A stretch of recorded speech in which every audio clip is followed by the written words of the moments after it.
In today's video, I'm going to delve into the paper In Defense of a Dogma, authored by H.P. Grice and P.F. Strawson. This is a response to W.V.O. Quine's celebrated paper, Two Dogmas of Empiricism. In our previous videos, we have deliberated upon how Quine is addressing to dogmatic belief systems of modern empiricism and his conclusions at the end of his paper. So, Quine contains that modern empiricism is conditioned by two dogmatic principles. They admit those principles unquestionably. That is why Quine calls them dogma. So Quine is addressing two dogmas. Number one is the cleavage between the truths that are analytic and the truths that are synthetic. The truth that are analytic is grounded in meaning, independent of matter of fact, and the truth that are synthetic is grounded in matter of fact. The next dogma is the dogma of reductionism, that each meaningful statement is equivalent to logical constructs upon terms that refers to immediate sense experience. Having said this, now coming back to the paper in today's discussion, In Defense of a Dogma, the primary objective of the paper is to show that Quine's criticism of the distinction between analytic and synthetic statements does not justify his rejection of them. From the very title of the paper, In Defense of a Dogma, it is evident that Grice and Strawson, they are proposing a defense in favor of the first dogma, that is, the cleavage between analytic and synthetic statements. Having said this, now on conventional reading of Quine's paper, we get some prima facie impressions. For example, it gives us the impression that Quine is rejecting the distinction between analytic and synthetic statements. This distinction is useless so far as the primary conventional reading is concerned. The distinction, in Quine's opinion, the distinction is useless. They are not adequately clarified, so we cannot draw any distinction between analytic and synthetic statements. Quine seems to be rejecting the distinction made traditionally between a priori and a posteriori statements. However, Grice and Strawson's reading of Quine's paper is a bit different from conventional reading of the paper, Two Dogmas of Empiricism. Grice and Strawson observed that these two dogmas, Quine is not actually rejecting that there is some difference between analytic and synthetic statement. Quine is not outrightly denying that there is some differences between analytic and synthetic statements. What Quine is criticizing? Quine is just criticizing the nature of and the reason for the difference are totally misunderstood by those who use those expressions. The nature of the reason for the difference are completely misunderstood by those who use the expressions. All right. So Quine is rejecting the idea that the supposed marking characteristics between analytic and synthetic statement does not exist. He is not denying the distinction, rather he is just negating the supposed marking characteristics that distinguishes analytic from synthetic statements. Now, sorry. Uh, Quine's argument. Let's move to Quine's argument. On what basis Quine is rejecting analytic and synthetic statements? It's just a recapitulation of Quine's first dogma that we have already made a separate video, and we deliberated in detail in that video. You can check it out. So Quine is just denying the distinction between analytic and synthetic statements on the basis of some arguments that Quine is proposing in his paper. The first is that x and y have the same meaning is equal to x and y is cognitively synonymous. However, the notion of cognitive synonymy is as unclear as analyticity. Therefore, the notion of cognitive synonymy is no help to clarify having the same meaning relation. If you remember, Quine actually made a distinction between two types of analytic statements: logical and analytic statements that he categorized logical analytic statements. Like today is, the red rose is red. Okay, this is very trivial sort of statement, and a different sort of statement is like a bachelor is an unmarried man. Okay, so the first one is different, the second one is different from the first one. Quine is saying that analyticity hinges on the notion of meaning. Analytic statement has been defined thus: analytic statements are true by virtue of meaning independent of matter of fact. So analyticity depends upon the notion of meaning, and actually the pursuit of analyticity starts off the pursuit of meaning. But at the same time, when we investigated what the entity meaning is, and Quine discovered that meaning depends upon the notion of cognitive synonymy. So on refinement, meaning gives way to cognitive synonymy. X and y have the same meaning is equal to x and y is cognitively synonymous. Again, cognitive synonymy is as unclear as analyticity, because it is grounded in usage, how people in a community are using two terms interchangeably, and lexicographers is just their task is to record the usage of people in a community, how they are simply using those terms as cognitively synonymous. Instead of defining cognitive synonymy, they just record it as a matter of fact, as a conventional usage.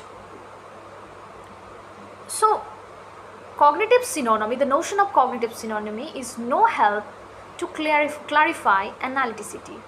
It requires clarification as much as the notion analyticity requires.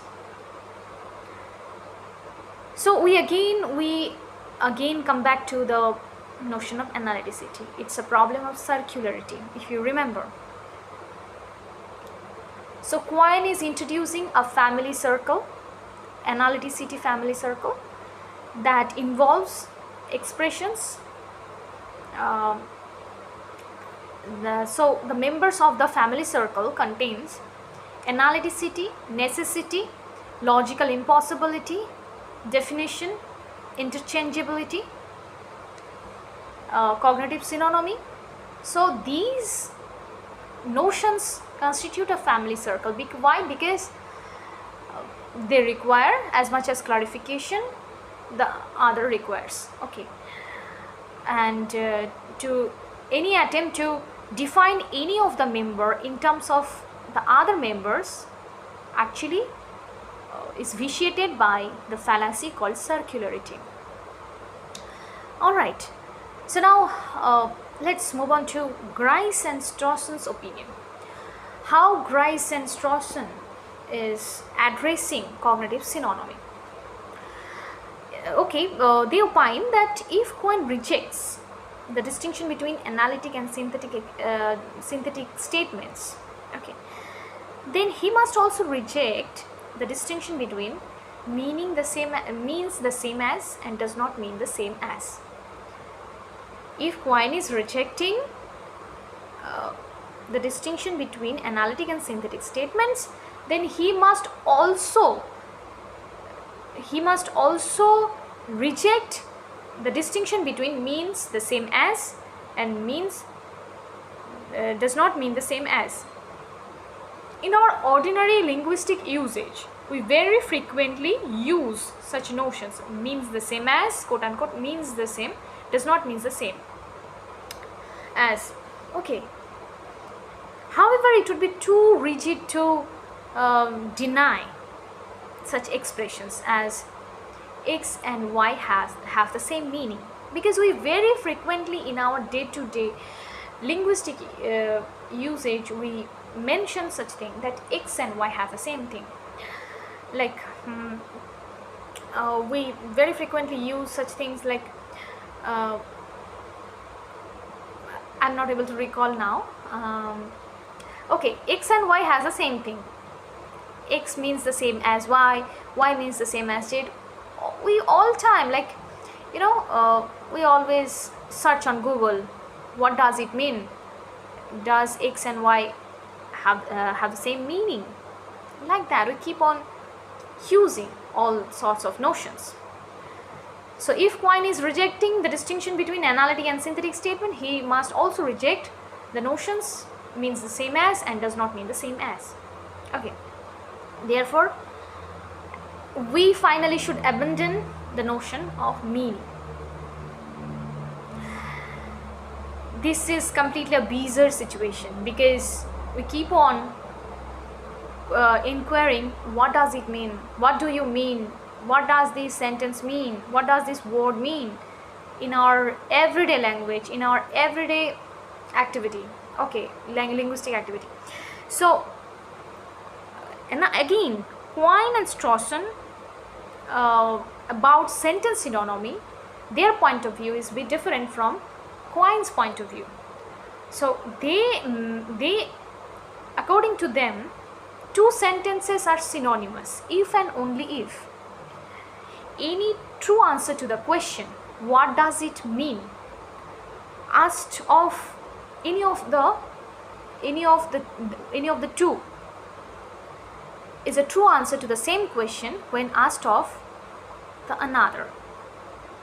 So they are defining synonymy, cognitive synonymy differently as Quine has tried to define. So cognitive synonymy, Quine has showed that cognitive synonymy again hinges on the notion of analyticity or meaning. So this involves problem circularity. But Grice and Strawson, they actually address this in a different manner. According to them, two sentences are meaningful if and only if any true answer to the question what does it mean, asked of any of them,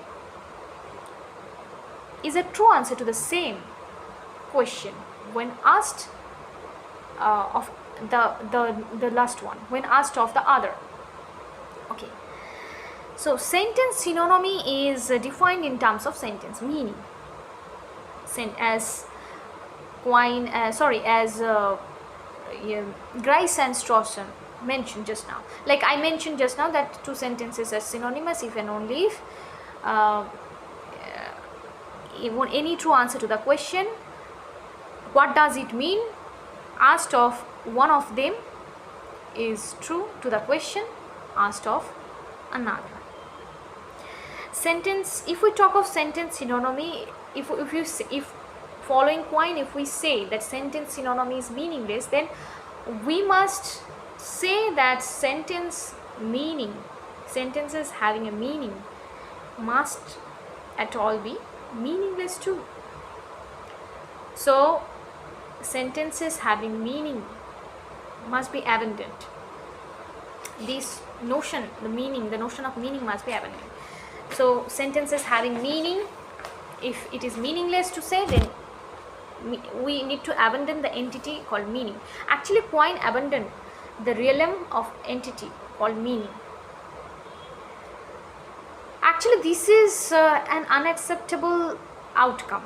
If we say that there is no such notion, there should be no such notion called meaning, we should give up the notion meaning, that will be an unacceptable outcome, because in our everyday life we keep on using the notion meaning. We keep on asking, what does it mean, what do you mean, what does the sentence mean, what does the word mean, like that.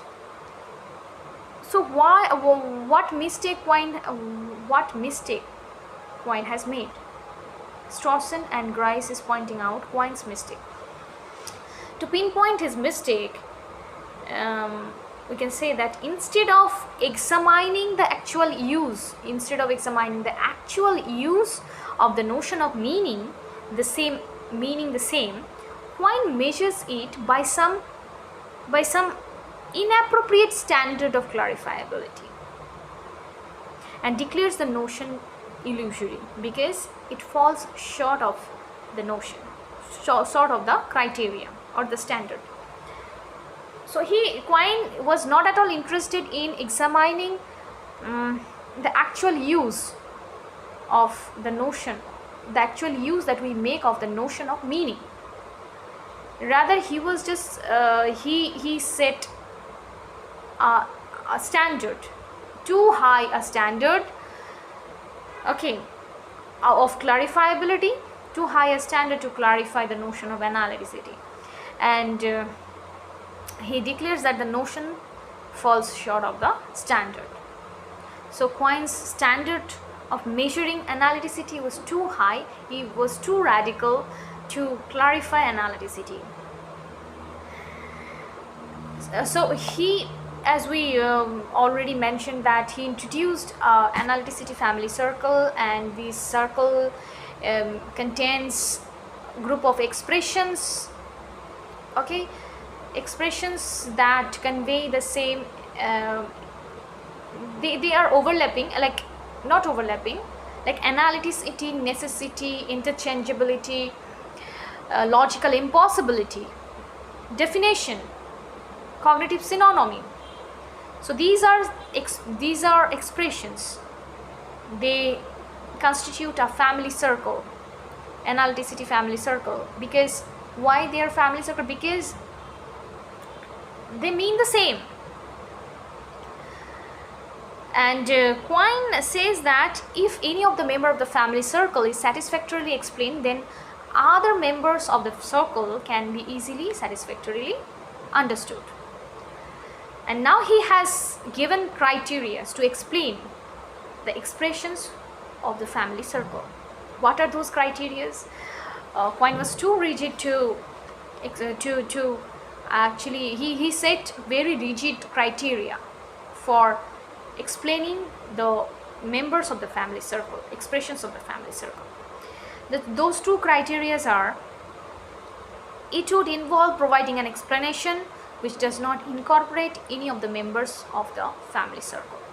So to define one of the expressions of the family circle, that explanation must not incorporate rest of the expressions.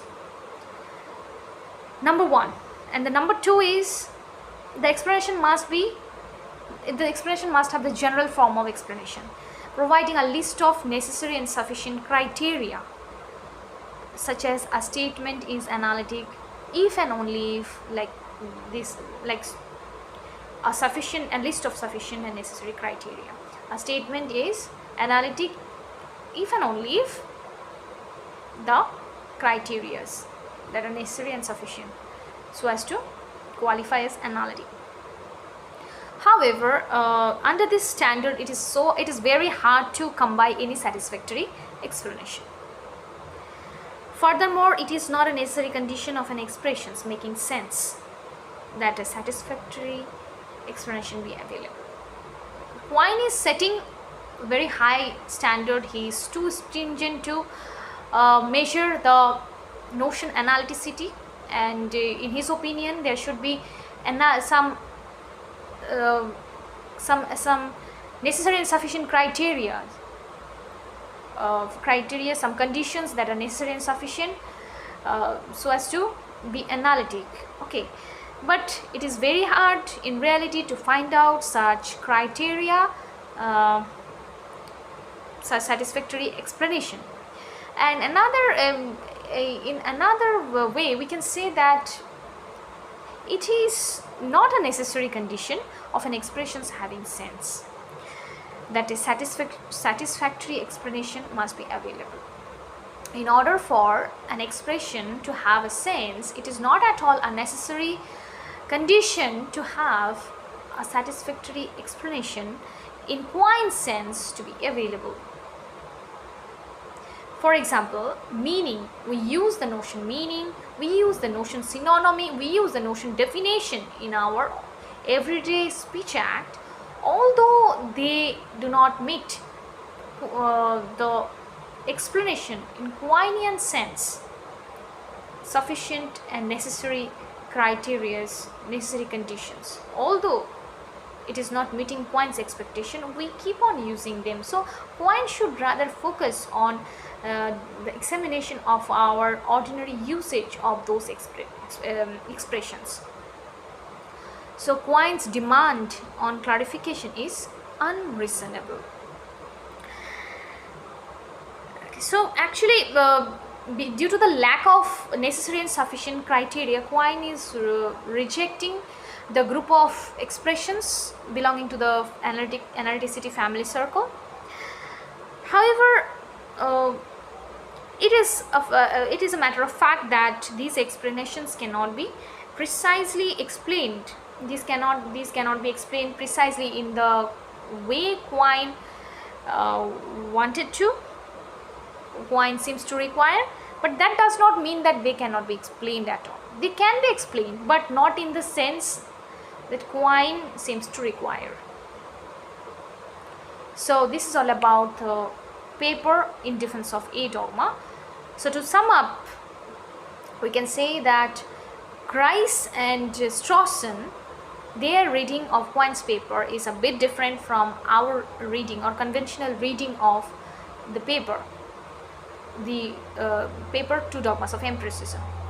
They are trying to show that Quine is not actually rejecting the distinction, rather Quine is criticizing the nature of and the reason for the difference misunderstood by those people who use those expressions. And Grice and Strawson, they attempted to show that how Quine is actually measuring analyticity in terms of some rigid guidelines, and that actually cannot be satisfied. We cannot come by any such explanation for analyticity, synonymy, and for the expressions that belong to the analyticity family circle. But that does not amounts to say that the distinction between analyticity and synthetic analytic and synthetic statements that does not exist.